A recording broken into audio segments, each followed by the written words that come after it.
ਜ਼ਿਲ੍ਹਾ ਪੁਲਿਸ ਪੁੰਛ ਆਸਿਆ police headquarter ਤੇ ਬੱਸ ਅੱਡੇ ਉੱਪਰ ਸ਼ਹੀਦ ਡੀਐਸਪੀ ਮਨਜੀਤ ਸਿੰਘ ਹੁੰਦੇ ਸਮਾਰਕ ਉੱਪਰ ਉਹਦੀ 17ਵੀਂ ਬਰਸੀ ਉੱਪਰ ਸ਼ਰਧਾਂਜਲੀ ਸਮਾਰੋਹ ਆਯੋਜਿਤ ਕੀਤਾ ਗਿਆ।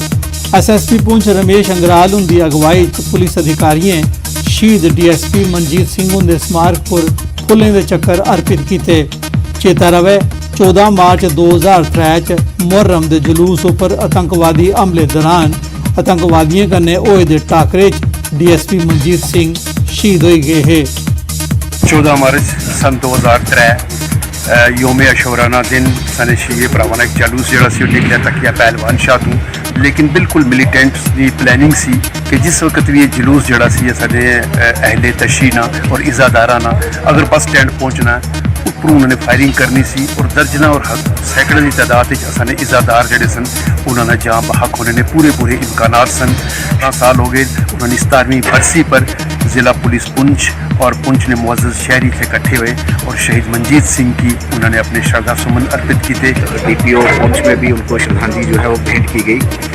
इस श्रद्धांजलि समारोह में पुंछ के तमाम प्रोमिनेंट सिटीजन्स, मीडिया कर्मी और फोर्सेस के लोग जो हैं उन्होंने आकर पुंछ नगर स्थित कृष्ण चंद्र पार्क च बनाए गए दे टुलिप गार्डन च फुल खिड़न लगी पेन। फ्लोरीकल्चर महकमे आसिया एक कनाल रकबे उपर टुलिप फुल दियां 4 किस्मां लाई गई दियां। जिला ते पुलिस इंतजामिया दे एहलकारें दे अलावा आम लोग भी पार्क च पुज्जिए फुल्लें दी खूबसूरती का नज़ारा दिखा करदे न। लोकें दा गलाना है जे बाग दा रकबा बधाया जा ते इसकी टूरिस्ट स्पॉट के तौर पर डिवेलप किया जा। BSF की 92वीं वाहिनी आसिया अखनूर सैक्टर के परगवाल इलाके के बन्ने वाले ग्रां नजवाल एक दिहाड़े का मैडिकल ते वैटनरी कैंप लाया गया।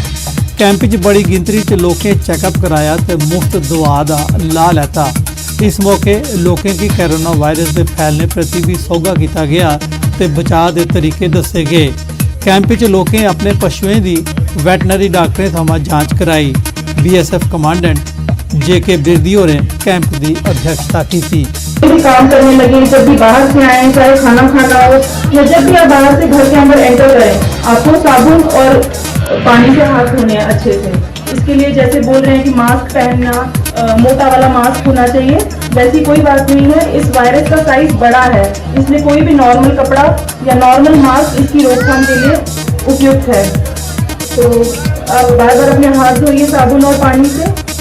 हम टाइम टू टाइम इंटरेक्ट करते रहते हैं, लेकिन आज हम आपके वेलफेयर के लिए ये डॉक्टर्स की टीम और बाकी मनोरंजन वाली टीम ये सारे कुछ लेके आए हैं। तो आप कोशिश करिए इनसे ज़्यादा से ज़्यादा फ़ायदा लेने की।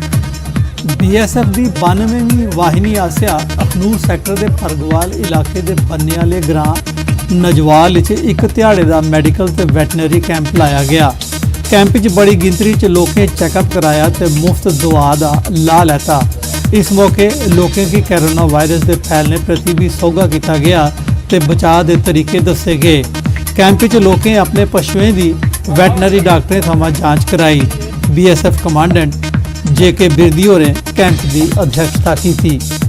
बहुत ज़्यादा जी मतलब बड़ा अच्छा फायदा है ये, मतलब टाइम से मतलब कैंप लाते ना, चैकअप करते रहते ना, जी कोई अस मुफ्त फ्री इतने दवाइयां मिला दी ना, कोई अस मतलब आने की परेशानी नहीं, कोई जाने की परेशानी नहीं, लीजिए लैन जांगन मुड़िए उत्थे छड़ी जाऊंगा। होम टू होम जाते हैं, हमको अवेयर करते हैं इसके बारे में। तो मैं चाहती हूँ कि ये आर्मी का बड़ा अच्छा स्टेप है जो हमारे लिए ये बड़ा बेनिफिशियल रहता है। इसमें हर एक कौम के लोग आते हैं और ये इनकी सपोर्ट जो हमें रहती है, हम चाहते हैं कि ऐसे कैंप ऐसे लगते रहें आगे। इसमें आपकी फ्री मेडिसिन रहती हैं, फ्री आपकी दवाइयाँ मिल जाती हैं, आपको आपका मतलब जो वो चेकअप है वो भी फ्री रहता है। कोरोना वायरस से बचने के लिए प्रिकॉशनरी मेजर्स और साथ ही साथ जो भी फैसिलिटीज़ दी जा सकती हैं वो दी गई, ताकि ये लोग इस सबसे बड़ी आज की समस्या से दूर रह सकें और अपना बचाव कर सकें।